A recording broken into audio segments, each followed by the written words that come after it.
domingo que vem, amém? Lembrar os irmãos também que nós temos a nossa escola bíblica dominical. Domingo que vem, às 9 horas, escola bíblica dominical. 9h30? 9h30, escola bíblica dominical. Amém? Amém. Irmãos, mês que vem, agosto, nós estaremos fazendo aqui uma ação social na igreja. No segundo sábado de agosto, se não me engano, no terceiro, dia 22, nós estaremos fazendo uma ação social. Pastor, o que vocês vão fazer aqui? Nós estaremos aqui oferecendo alguns serviços à população. Entre elas, vacina, aferição de PA, glicose, aplicação de flúor, orientação jurídica. Estaremos fazendo corte de cabelo, manicure e outros serviços que nós estamos ainda negociando. Então, sábado, 22 de agosto, será a segunda ação social da Igreja Batista de Jesus, amém? Então, aqueles que puderem ajudar com alguma coisa, pastor, eu posso fazer tal serviço para oferecer para a população, nos procure, que nós estaremos aqui organizando essa ação social. Tenho certeza que vai ser bênção. Nós abençoaremos o nosso bairro, a nossa cidade, estaremos fazendo um trabalho de divulgação, porque nós sabemos que a igreja ela tem que ter um papel social, amém, irmãos? Amém. A igreja ela tem que ser uma resposta para a sociedade. No mundo de indiferença, nós temos que levar o amor, amém? Então, dia 22 de agosto, anote na sua agenda, um sábado, nós estaremos aqui na igreja fazendo essa ação social. Logo, logo nós estaremos divulgando aí o folder com todas as informações pertinentes a essa ação social. Amém? Amém. Mais algum anúncio? A nossa terceira turma do Casados para Sempre, já estão abertas as inscrições. Os irmãos que querem fazer o Casados para Sempre, procure Juliano, Leandro, pode mandar uma mensagem. Eles já estão organizando a nossa terceira turma. São só 5 casais que podem participar, porque tem uma limitação de vagas. Já é algo que é padronizado pelo Casados. Então, se você quer fazer esse curso, abençoar o seu casamento, procure a Juliana, procure o Leandro. Nós ouvimos aqui mais uma sessão de testemunhos e vimos o que Deus fez. Aí você, às vezes, diz, pastor, mas eu, de repente, para mim vai ser difícil, tal dia eu não posso, tal horário. Procura a Juliana. Toda turma, nós sabemos que tem dificuldades, tem gente que é plantonista, tem gente que às vezes não pode terminar do horário, mas a gente sempre dá um jeitinho de organizar para que todos possam participar da melhor maneira possível, amém? Então, se você quiser participar, procura a Juliana, Leandro, que eu tenho certeza que vai abençoar o teu casamento. Inclusive, eu e a Elane vamos estar na próxima turma também, amém? Só isso? Anúncio? Irmãos, você que trouxe a sua Bíblia e puder abrir comigo no Evangelho de Jesus segundo Mateus, daremos continuidade à nossa série de mensagens do Sermão do Monte. Irmãos, esqueci de um anúncio muito importante. Como eu falei já há alguns domingos, nós estamos começando o nosso ministério de intercessão. Então você que gosta de orar, que gosta de interceder, nos procure a Roseli, passe seu nome para ela. Roseli, Roque, Sofonias, né? São os irmãos que gostam dessa parte de oração, né? Então, se você quiser participar desse ministério de intercessão, procure a Roseli, passe o nome para ela. Já alinha um pouquinho com a Roseli como que vai ser esse ministério, para a gente poder fazer um grupo, poder organizar como vai ser esse ministério. No princípio, nós temos todo domingo, né, um intercessor responsável, teremos alguns momentos, alguns propósitos de oração. Então, se você quer nos ajudar com esse ministério de intercessão, passe o seu nome. Pastor, eu gosto de orar, então essa é a hora. Vamos orar pelos nossos irmãos, pela nossa igreja, pela nossa cidade. Amém? Mateus 5, vamos ler a partir do verso 1 e vamos ler até o versículo 6. Amém? Ao ver as multidões, Jesus subiu ao monte, ele se assentou e os seus discípulos se aproximaram dele. Então ele passou a ensiná-los. Jesus disse: bem-aventurados os pobres de espírito, porque deles é o reino dos céus. Bem-aventurados os que choram, porque serão consolados. Bem-aventurados os mansos, porque herdarão a terra. Bem-aventurados os que têm fome e sede de justiça, porque serão saciados. Vamos repetir juntos esse versículo 6? Bem-aventurados os que têm fome e sede de justiça, porque serão saciados. Amém? Hoje o texto que nós vamos nos debruçar é apenas esse versículo 6. Confesso aos irmãos que quando eu vou sempre ler o Sermão do Monte, às vezes eu quero colocar mais um versículo que eu não estou conseguindo. Porque quando você vai fazer uma análise exegética do versículo, você vê que é tão rico o ensinamento de Jesus que é difícil até de você pregar em 2 versículos.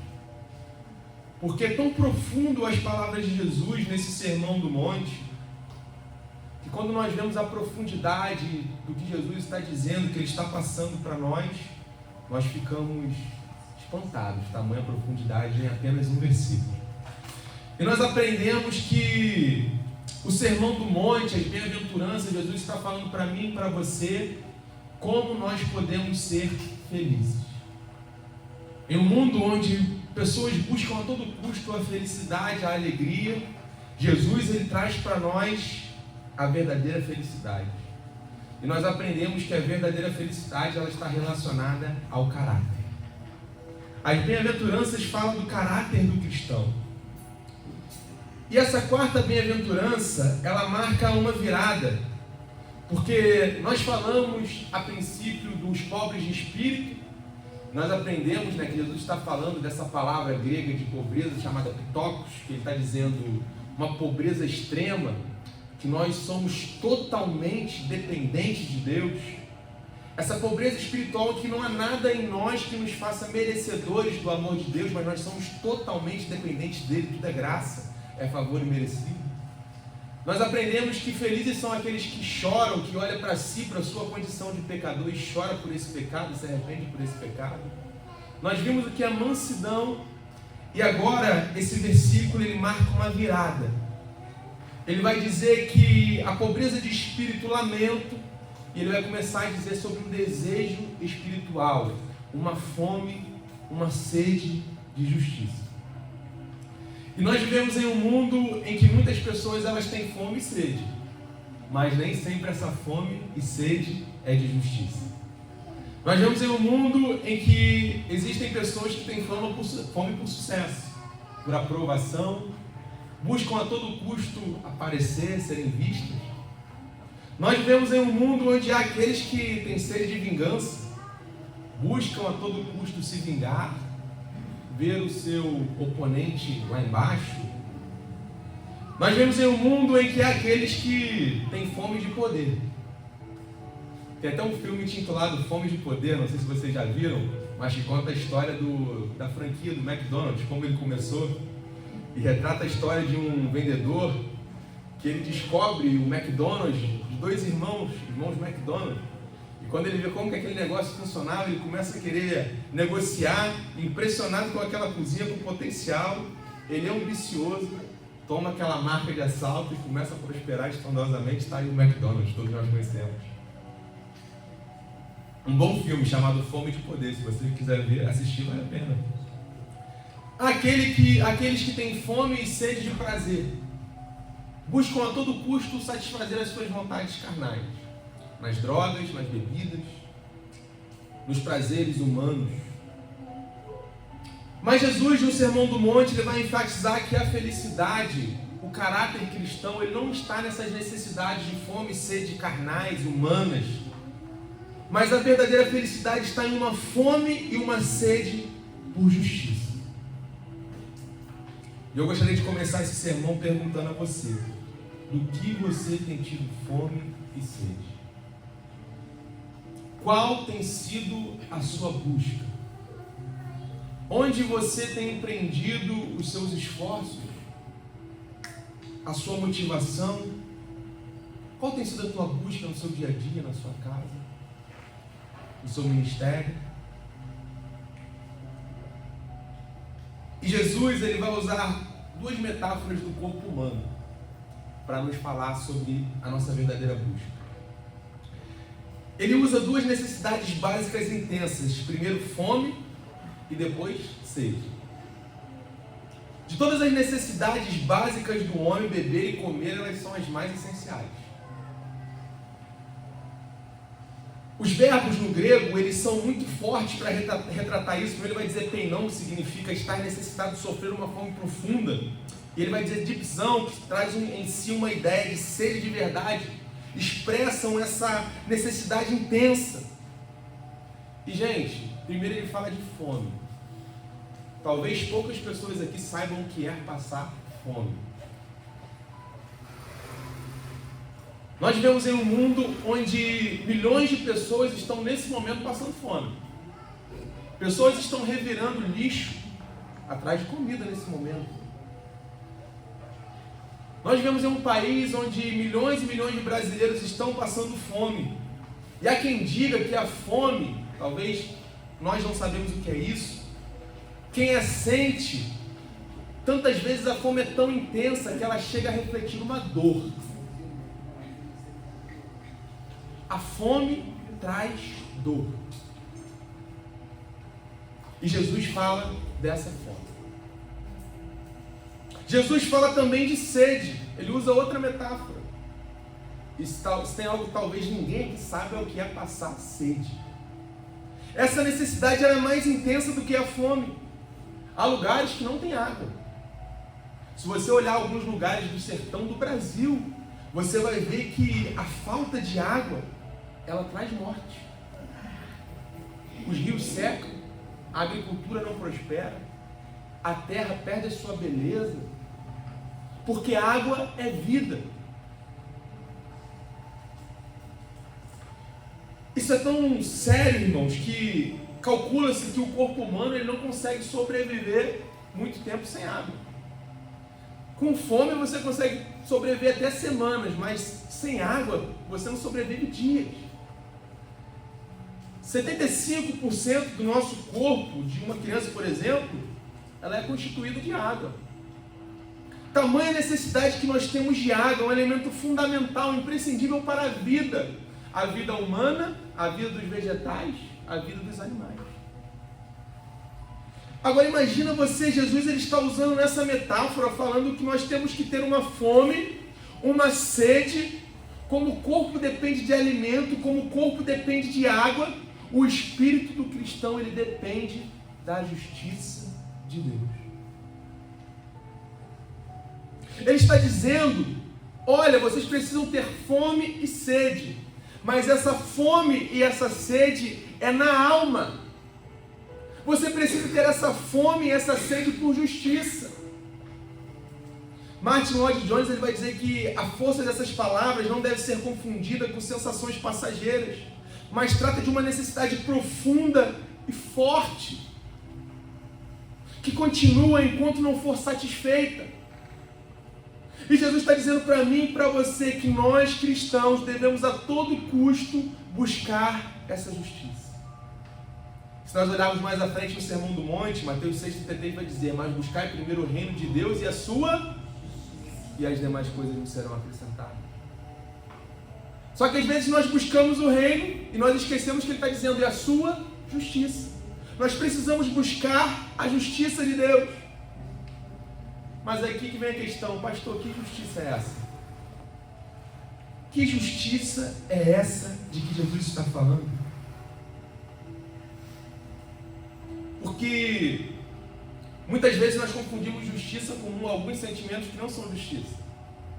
Nós confundimos justiça com vingança, não é verdade?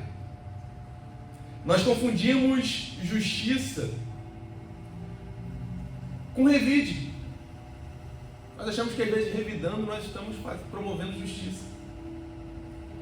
E é curioso que em Mateus 5,20 vai dizer assim, guardai-vos de fazer a vossa justiça diante dos homens, para ser visto por eles. Assim é um tipo de justiça na qual o discípulo não deve ter apetite, que é a sua justiça própria, a justiça dos fariseus.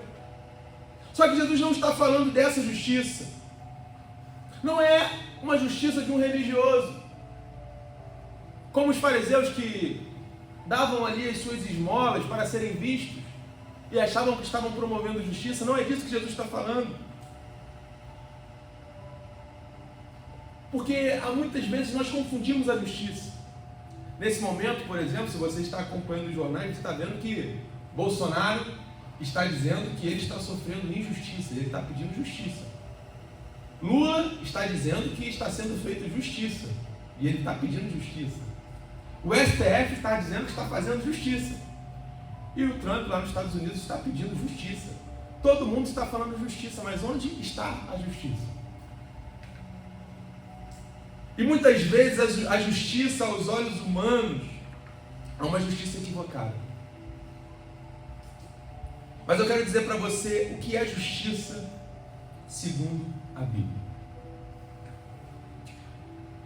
Justiça aqui, ela remete a 3 características. Primeiro, uma justiça moral, uma justiça pessoal, uma justiça social.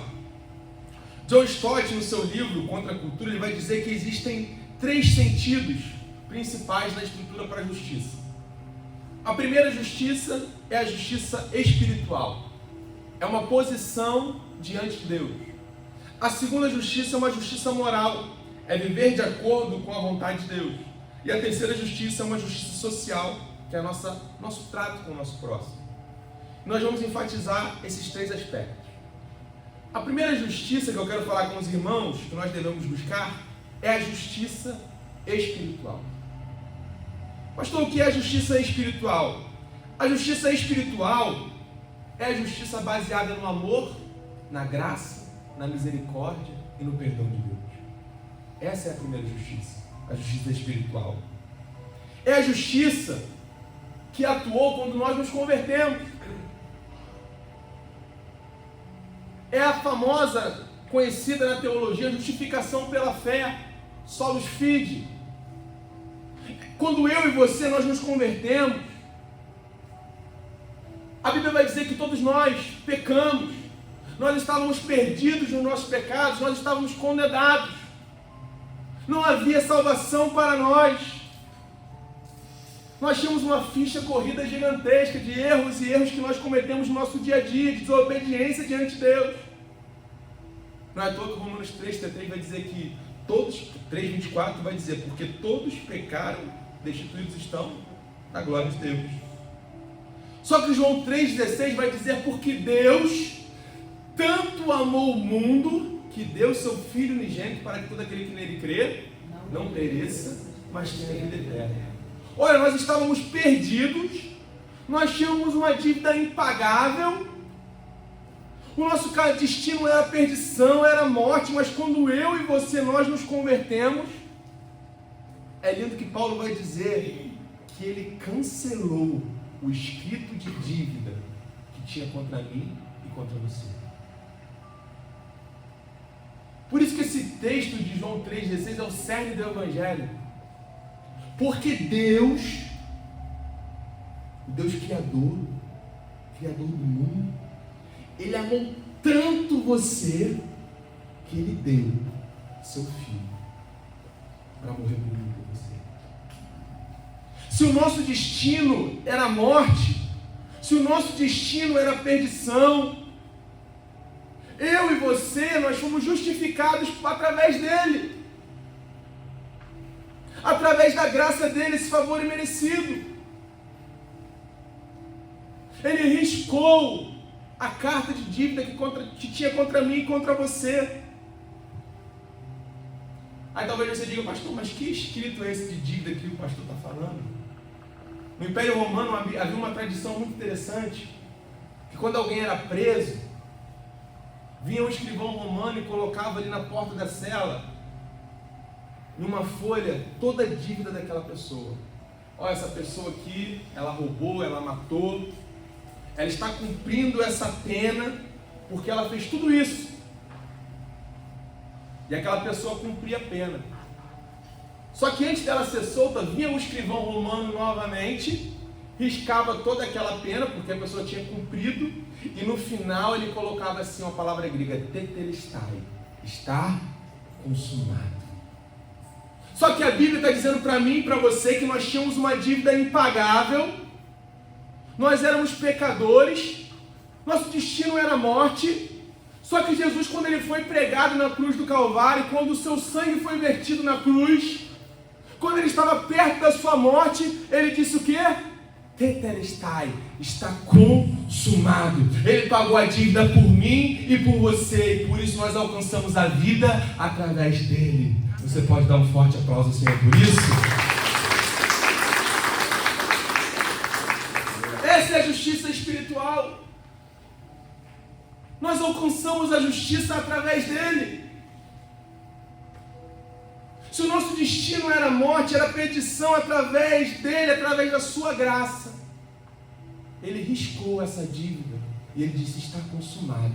Vocês são justificados pela fé. Portanto, aquele que se arrepende, que nasce de novo, o sangue de Jesus purifica. João 1, capítulo 1 vai dizer que todo quantos o receberam, deu-lhes o poder de serem feitos filhos de Deus. Quando nós recebemos esse Jesus, nós somos justificados. E como nós cantamos aqui, nós temos paz com Deus. Mas essa justiça também fala de uma justiça moral. Jesus está falando também de uma justiça moral. Se a justiça espiritual nós alcançamos através dele, a justiça moral fala de alguém que tem uma vida reta, uma vida íntegra, o seu caráter moldado por Deus. Jesus está dizendo para mim e para você que bem-aventurados, felizes são aqueles que têm fome e sede por essa justiça moral, que buscam todo dia ser santo como Ele é santo, que buscam todos os dias rejeitar o pecado, buscar a santidade. E se nós cremos nessa palavra, nessa Bíblia, que é lâmpada para os nossos pés, que é luz para o nosso caminho, que é um manual de vida, que rege a nossa fé, que rege a nossa conduta, que é uma bússola nos orientando, nós devemos buscar essa justiça moral diante de Deus. Significa ter fome pela palavra, buscar uma vida de santidade, de obediência à palavra. É disso que ele está falando, essa justiça moral. Uma vida reta de caráter, de uma conduta que agrada a Deus. Nós precisamos todos os dias buscar ser uma pessoa melhor, buscar ser parecidos com Jesus, buscar que a Bíblia possa reger a nossa conduta, no nosso trabalho, na nossa faculdade, nos ambientes a qual nós estamos inseridos. Não ter a nossa vida apenas em palavras, mas a nossa vida guiada pela palavra de Deus. Pregar o Evangelho com a nossa vida, com a nossa conduta. É isso que ele está dizendo, essa justiça moral. E é lindo que ele termina falando a terceira esfera da justiça, que é uma justiça social. É uma justiça que ele traz o próximo. Isaías 1,17 vai dizer assim: aprendei a fazer o bem, procurai o juízo, ajudai o oprimido, fazer a justiça ao órfão, defendei a causa das viúvas. É dessa justiça que Jesus está falando. Uma justiça que busca a libertação do homem da opressão. Uma justiça que busca promover um mundo melhor, amar a Deus e amar ao próximo, fazer algo para que o mundo se torne um lugar melhor. Quem tem fome e sede de justiça abomina o mal, ataca a corrupção, declara guerra contra todo esquema de opressão. Quem tem fome e sede de justiça luta para leis mais justas, luta contra a desigualdade social, contra o falso testemunho, contra a desonestidade. Quem tem fome e sede de justiça busca a todo custo fazer do mundo um lugar melhor. Quem tem fome e sede de justiça procura a todo custo amar o próximo como a si mesmo, fazer o bem. Essa semana eu fui em um podcast aqui da cidade, ele vai ao ar quinta-feira, e o assunto que o pastor me procurou para a gente poder tratar é: a igreja cresceu ou inchou? Como ele me acompanha, ele vê as pregações, ele perguntou: pastor, vamos falar sobre a igreja cresceu ou inchou? A gente teve o censo do IBGE agora e disse que os evangélicos cresceram absurdamente. 1 a cada 4 brasileiros é evangélico. E a pergunta dele: pastor, o evangelho cresceu ou inchou? E eu falei assim: pastor, a igreja ela não é do tamanho das pessoas que frequentam o templo. A igreja é do tamanho das pessoas que frequentam o templo e servem no dia a dia. Esse é o tamanho da igreja. Aí você me diz, a igreja cresceu ou inchou? Nós temos 1 a cada 4 brasileiros se dizendo evangélicos. Nós temos mais de 80% da população cristã, seja católica ou protestante. Só que ao mesmo tempo, a despeito desse número absurdo de evangélicos, nós temos um número de homicídios absurdo. Nós temos um número de pessoas passando fome no Brasil absurdo. Na cidade que tem um templo avaliado em 680 milhões, um templo evangélico, é a cidade que mais tem pessoas em situação de rua no Brasil.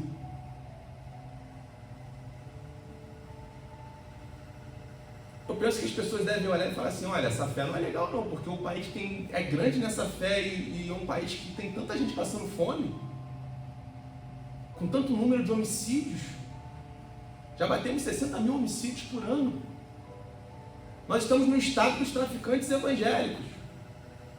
Ah, você acha que a igreja cresceu? Talvez no IBGE. A igreja vai crescer quando ela entender o que é servir. Os avivamentos, eles foram marcados por algumas coisas. Eu falei com esse pastor, eu falei, o avivamento ele é marcado primeiro por um arrependimento. Quando nós criamos consciência do pecado, um convencimento pelo pecado, nós nos arrependemos e choramos por esse pecado. Mas a marca do avivamento é um amor pelo próximo, é uma busca pelo perdido. Os movimentos missionários começaram através dos avivamentos. E às vezes nós reclamamos tanto do mundo, da indiferença, da injustiça. E tem uma frase de Freud que eu gosto muito, que ele diz assim: qual é a sua responsabilidade na desordem da qual você se queixa? Eu acho que todos nós cristãos devemos fazer essa pergunta no nosso dia a dia. Qual é a minha responsabilidade nesse mundo que tantas vezes eu reclamo? Eu reclamo de injustiça, reclamo de mal, de fome. Mas qual é a minha responsabilidade diante disso? O que eu, como ser humano, tenho feito? Aí talvez você fale assim, não, mas isso não é responsabilidade minha. Tem uma frase de Desmond Tutu que ele diz assim, faça o pouco de bem onde você está. São esses poucos pedaços de bem que juntos inundam o mundo. O que nós, como igreja, temos feito para promover a justiça no mundo? Para fazer o mundo um lugar melhor? Um lugar mais justo? Um lugar menos indiferente? Porque o que rege a nossa fé é o amor a Deus e o amor ao próximo. E como nós já aprendemos aqui, o oposto de amor não é ódio. O oposto de amor é indiferença.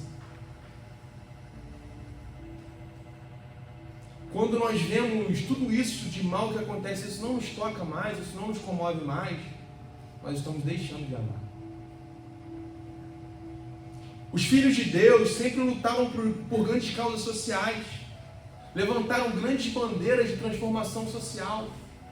Se você olhar John Wesley, um dos pilares dos avivamentos, John Wesley lutou bravamente pela abolição da escravatura. Se você olhar o William Wilberforce, posicionou perante o parlamento britânico e veemente clamou para que homens, mulheres e crianças não fossem mais comprados e vendidos como animais.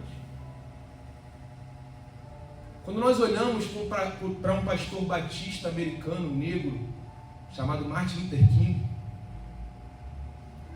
nós vemos que um dia, diante da estátua de Lincoln, ele disse que ele tinha um sonho. Um sonho dos filhos deles não serem mais conhecidos pela cor da sua pele, mas sim pelo teor do seu caráter. Em meio à segregação racial, onde negros não podiam frequentar os mesmos lugares que brancos, havia bebedores para negros, bebedores para brancos, banheiros para negros, banheiros para brancos, preconceito, segregação racial. Esse homem se levanta e ele diz, eu tenho um sonho. Começa a promover movimentos pacíficos. E fala inúmeras frases sublimes, como se você fica calado em situações de injustiça, você escolhe o lado do opressor. Ele diz, o que me preocupa não é o barulho dos maus, mas o silêncio dos bons. Ele diz, a religião que termina no indivíduo é uma religião que termina. E se o Evangelho termina em nós, ele é um Evangelho que termina, que acaba. Nós precisamos mudar essa espiritualidade que nós estamos vivendo como igreja. Essa espiritualidade que nos coloca no centro apenas. Em que nós vamos na igreja para receber. Venha para a campanha do receber fogo, receber Espírito, receber. Mas o que nós vamos dar?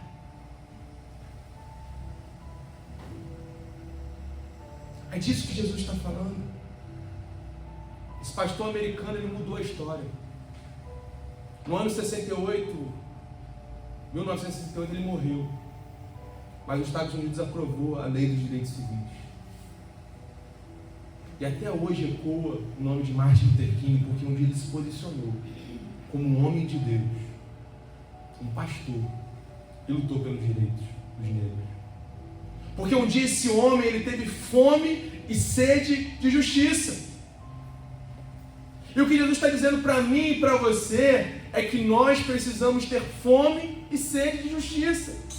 Nós precisamos ser essa igreja que dá uma resposta para o mundo, que não se contenta com a indiferença, com o mal, mas que nós levamos o amor onde há indiferença. Não para ser vistos, mas porque Ele nos ensinou. Se eu conhecer esse amor, a essência do amor, esse amor ágape, que deu a vida por mim, que promoveu justiça por mim, logo esse amor tem que reverberar e alcançar alguém.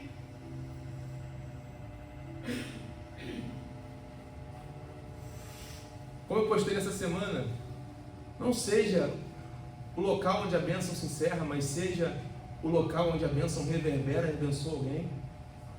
Nós precisamos parar de ser um depósito de bênção, ficar acumulando. Senhor, eu quero ser abençoado, eu quero receber fogo, receber Espírito. Não, Senhor, eu quero abençoar alguém.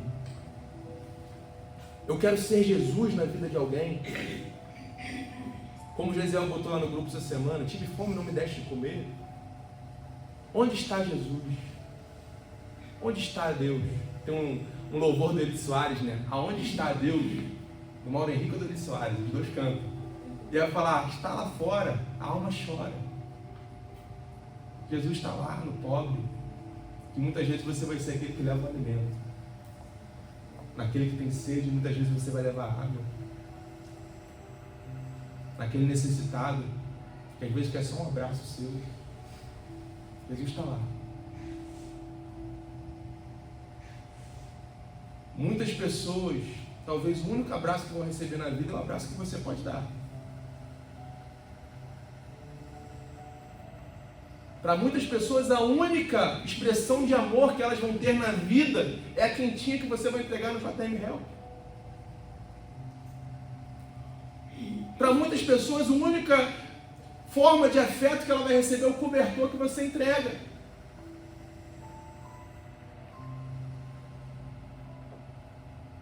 Essa justiça que Jesus está dizendo, essa justiça que nós alcançamos através de Jesus, essa justiça espiritual, essa justiça moral que rege o nosso caráter, mas essa justiça social, em que nós somos instrumentos de Deus na vida de alguém. Nós somos pontes sobre as águas, caminho no deserto. O pastor está dizendo que a gente vai mudar o mundo, não, estou dizendo que você tem que fazer a sua parte. Parar de reclamar da desordem e pensar na sua responsabilidade na desordem a qual você se queixa. Eu tenho dito que nós precisamos voltar a ser igreja, de fato, de verdade. Essa igreja como a igreja primitiva,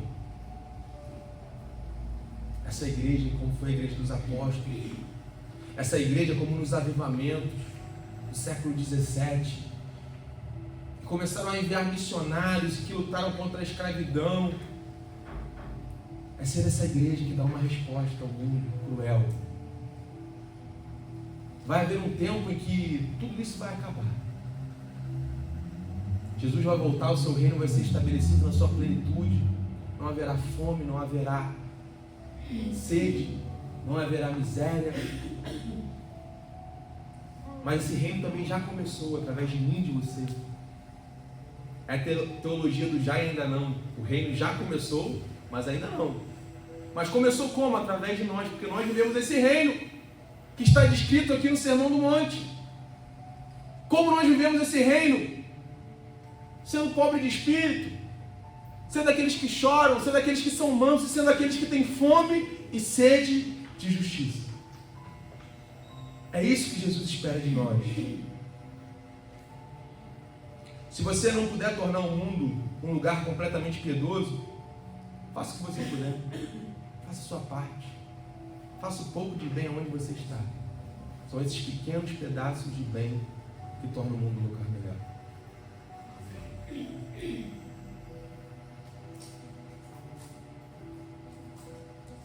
As 4 bem-aventuranças que nós falamos até aqui, elas revelam uma progressão espiritual. Começa em sermos humildes de espírito, reconhecendo que a nossa completa e total falência espiritual diante de Deus. Nos diz que nós temos que chorar por causa disso, buscar o arrependimento. Nós temos que ser mansos, humildes, gentis para com o outro. E ele termina dizendo que nós devemos ter fome e sede de justiça. Pois do que vale confessar o nosso pecado, lamentar pelo nosso pecado, entender que nós somos pobres de espírito e nós pararmos aí. A confissão do pecado, ela deve nos levar a uma fome e uma sede de justiça. Nós devemos ser essas pessoas que buscam a todo momento uma justiça, que clamam pelo reino de Deus. Maranata, hora vem, Senhor Jesus. Que venha o teu reino, que seja feita a tua vontade. E é lindo, porque quando nós alcançamos essa fome, essa sede por justiça, nós alcançamos a promessa. E que promessa, pastor? A promessa de ser feliz e ser farto. Bem-aventurados que têm fome e sede de justiça, pois serão fartos. 2 bênçãos são destinadas aos que têm fome e sede de justiça. Eles são felizes e são fartos, são saciados. A palavra que Jesus usou aqui para bem-aventurado, eu já falei em outro sermão, que é Makarios. A palavra grega que fala sobre a felicidade dos deuses. É uma felicidade que nós não vamos encontrar aqui no mundo, não. Nós não vamos encontrar nos prazeres, mas nós só vamos encontrar ela em Jesus. Nós pregamos um sermão aqui um tempo atrás sobre alegrem-se sempre no Senhor. Filipenses 4. Alegrem-se sempre no Senhor. E você pergunta, como me alegrar sempre? Não é possível. A nossa alegria ela não está baseada em um sentimento. Não está baseada em um momento. A nossa alegria é uma pessoa. A nossa alegria é Jesus. E é essa felicidade que Ele está nos prometendo. Uma felicidade plena. Uma felicidade verdadeira que nós só encontramos nele.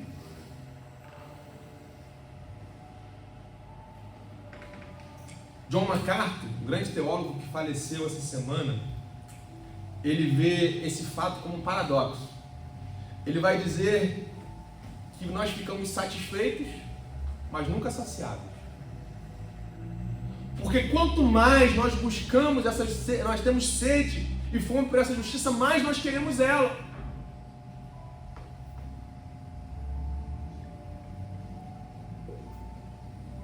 O Salmo 107, versículo 9 diz: porque ele sacia o sedento e satisfaz plenamente o faminto. Jesus está dizendo que os famintos de Deus não serão despedidos vazios, não serão decepcionados, mas quando nós temos fome e sede, Ele nos dá uma felicidade, uma saciedade, Ele promete uma satisfação, Ele promete uma plenitude a todos quantos têm fome e sede de justiça.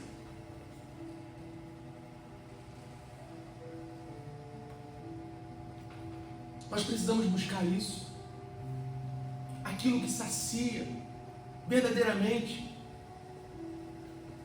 Em João capítulo 6, na afirmação do eu sou o pão da vida, Jesus multiplica os pães e ali é uma multidão. Ele alimenta aquela multidão. Jesus despede a multidão, vai orar. Os discípulos atravessam para o outro lado. Jesus vai e encontra eles do outro lado. E lá uma multidão atrás de Jesus, novamente. Jesus olha para eles e diz assim: olha, trabalhem, não por esse pão que vocês comeram ontem, porque esse pão que vocês comeram ontem, logo logo vocês vão ter fome novamente. Aí ele diz: eu sou o pão da vida. Busquem não esse pão que perece, mas busquem a mim, que sou o pão da vida, o único capaz de saciar essa fome de vocês. E quando ele fala isso, um monte vão embora. Duras eram as palavras. Quem não comer da minha carne, não beber do meu sangue, não é digno de mim. A multidão vai embora, não aguenta a palavra. E quantas vezes nós somos assim como essa multidão, nós buscamos tudo aquilo que perece. Nós buscamos a bênção, o milagre. Jesus está dizendo: olha, busque a mim, que sou o pão da vida, o único capaz de saciar vocês. É essa fome por Deus, por Jesus Cristo. Como eu já falei aqui várias vezes, existe um vazio dentro de nós que só Deus pode suprir. Existe um homem vazio do tamanho de Deus, como disse Blaise Pascal.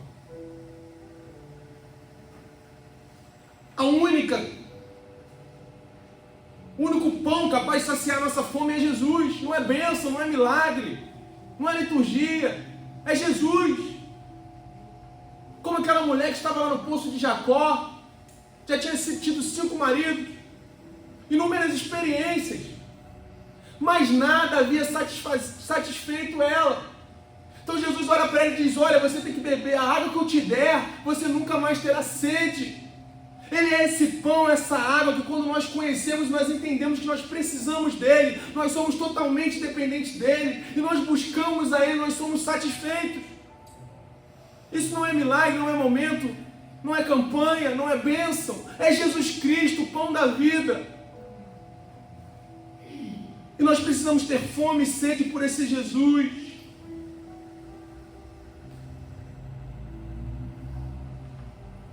Porque vai chegar um dia em que nós seremos completamente satisfeitos. No presente nós somos alimentados por essa palavra, mas no futuro nós seremos plenamente saciados na glória. O problema é que nós vivemos apenas dessa vida, nosso olhar é muito limitado. Como aquela cena de Paulo, apóstolo de Cristo, né, que ele pega aquela água e fala: homem vive por essa água. Ele pega na palma da mão e vai escorrendo, logo logo se acaba. Quando Deus oferece para ele um oceano infinito, nós vivemos tanto por essa vida, por essas coisas que nós conquistamos aqui na terra, mas Ele tem para nós um tesouro no céu, onde a ferrugem não corrói, onde o ladrão não rouba, onde aquilo é pleno. Nós precisamos dia a dia lutar para juntar esse tesouro no céu.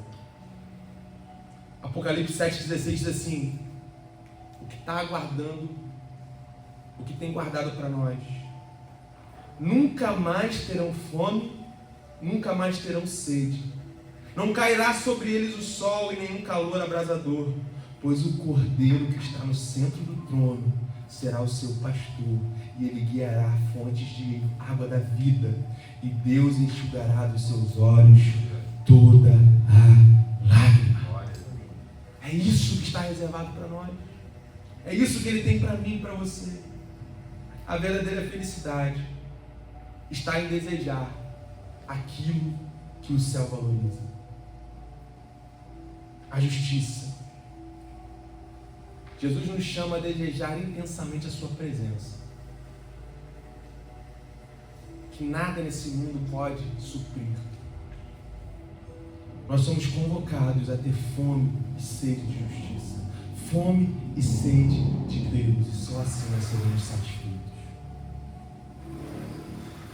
Não busque os tesouros dessa terra. Busque aquilo que é eterno. A Bíblia diz que Ele colocou em nós a eternidade. Só aquilo que é eterno vai trazer sentido, significado à nossa existência. Tesouro nenhum, riqueza nenhuma nesse mundo vai conseguir trazer sentido para a tua vida, para a tua existência. Nós só encontramos sentido em Jesus. Só nele. Quando nós entendermos, nós precisamos ter essa fome, essa sede, nós seremos saciados em Deus. Eu gostaria de terminar com a mesma pergunta que eu iniciei. Do que você tem sentido fome e sede? Qual tem sido a tua busca? Eu tenho dito e tenho orado para que eu consiga, o Espírito Santo possa me guiar para ser essa igreja de fato, de verdade. Para que eu não possa ficar iludido com aquilo que o mundo oferece, mas que eu possa buscar dia após dia aquilo que é eterno, aquilo que possa ser pleno no meu ser, para que eu possa alcançar essa água da vida, que aquela mulher que tinha tido várias experiências, até ali nada tinha satisfeito ela, nada tinha matado a sua sede existencial, mas que ela, quando ela encontra Jesus, ela encontra um tesouro tão grande, que traz uma satisfação, um sentido, e ela volta para o seu povo e começa a pregar esse Jesus para todo mundo, porque ela encontrou ali um tesouro, como aquela parábola, que a mulher encontra uma pérola de valor, e essa pérola tem tanto valor que nada mais importa a não ser estar na presença dele.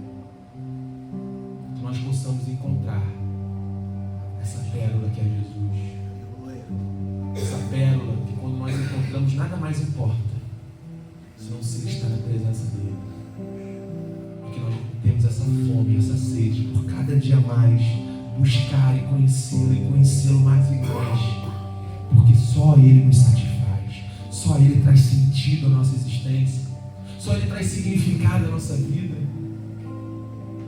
Eu dizia a esses amigos essa semana: o maior fracasso de um homem é ser bem sucedido naquilo que Deus não aprova. Do que vale ter tudo e não ter nada. Do que adianta ter todas as riquezas do mundo e não ser conhecido por ele. Como diz a canção, e ser honrado por todo o seu não estiver perto de ti. Nós possamos conhecer esse Jesus como foi Davi, o rei mais próspero de Israel. Tinha todos os tesouros, tinha tudo que um homem poderia ter, mas ele olha para Deus e diz: eu não possuo outro bem além de ti. Tira tudo de mim, só não tira a tua presença. E o que eu tenho de mais importante na minha vida, o que eu tenho de mais valor na minha vida, não são as riquezas, não são o ouro, não são os palácios, mas o que eu tenho de mais importante na minha vida é o teu Espírito. Retira tudo, Senhor, só não tira o teu Espírito. Porque eu posso ter tudo, se eu não tiver o Espírito Santo na minha vida, eu não tenho nada, eu sou um fracassado. Que você possa entender todos os dias que o que você tem de mais importante na sua vida é Jesus. Que você possa ter todos os dias fome e sede de buscar ao Senhor. Porque do que adianta ter tudo e não ter Ele? Nós vamos ser como Laodiceia, pobre, cega e nu. Fique de pé nessa noite. Quero convidar você a orar, fechar os teus olhos e falar com o Senhor nessa noite. Dizer para Ele: Senhor, Senhor, tudo que me importa, Senhor. Senhor, o Senhor é a minha maior riqueza, o meu maior tesouro, Senhor. O Teu Espírito é tudo que importa, Senhor. Do que adianta ter tudo e não ter o Teu Espírito, não Te conhecer, Senhor? Ore a Ele nessa noite, diga a Ele: Senhor, é que eu não seja grato por tudo que tens feito em mim, mas meu coração tem chorado por Ti.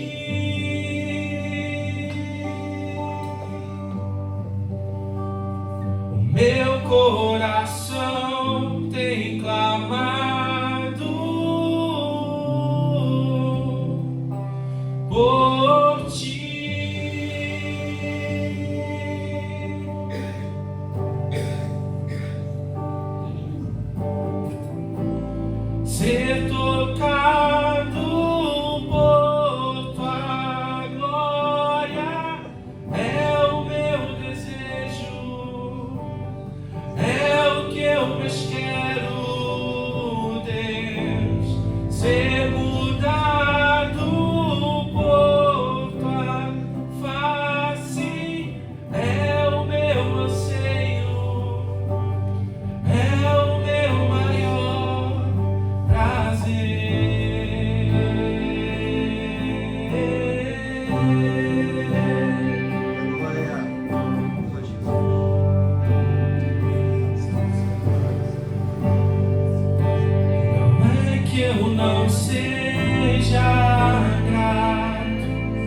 coração tem chorado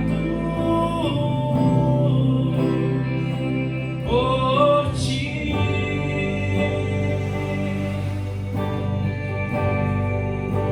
O meu coração tem clamado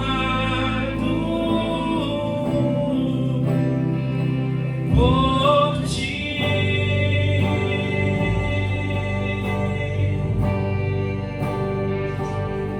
Eu não trouxe nada pra mesa, eu não trouxe nada pra mesa, apenas uma fome, uma sede, uma fome, uma sede.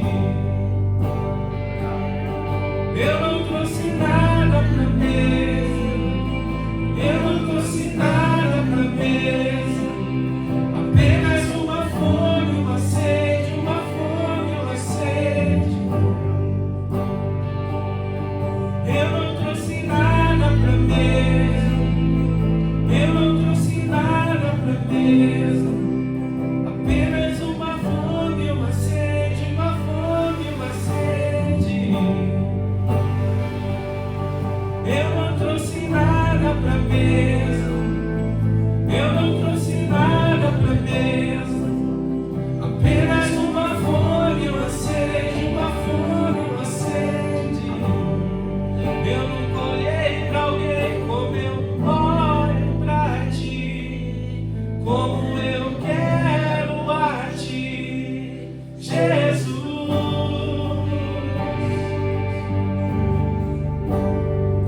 Eu nunca olhei pra alguém como eu olho pra ti, como eu quero a ti, Jesus. Ô Senhor, nós queremos, Senhor Deus, te pedir, ó Pai, que teu Espírito Santo, Senhor, esteja sobre a nossa vida.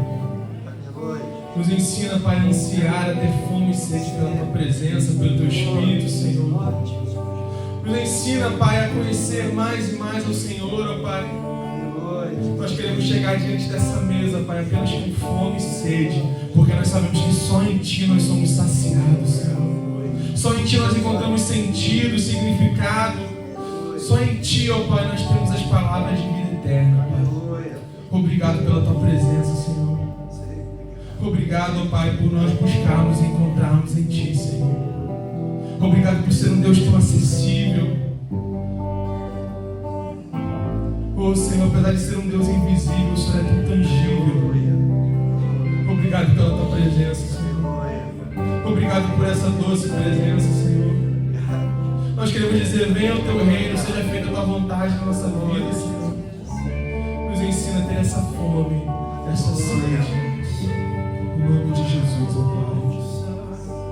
Anseia por águas, como terra seca, precisa da chuva, meu coração. Declare. Tem sede de ti, Rei meu e Deus meu,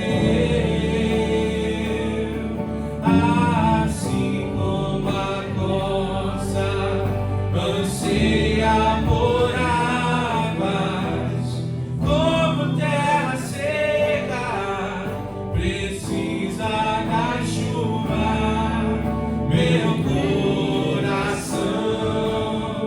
tem sede de ti, Rei meu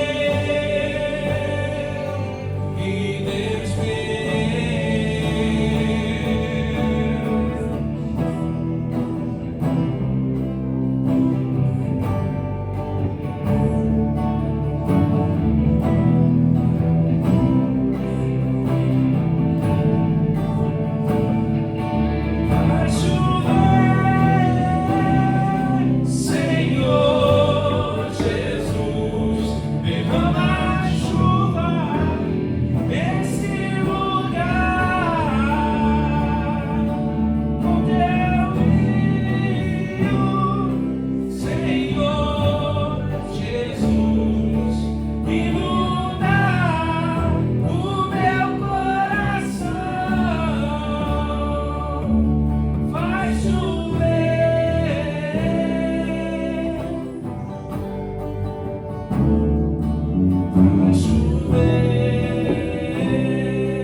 Cristo, seu Filho, que nos justificou.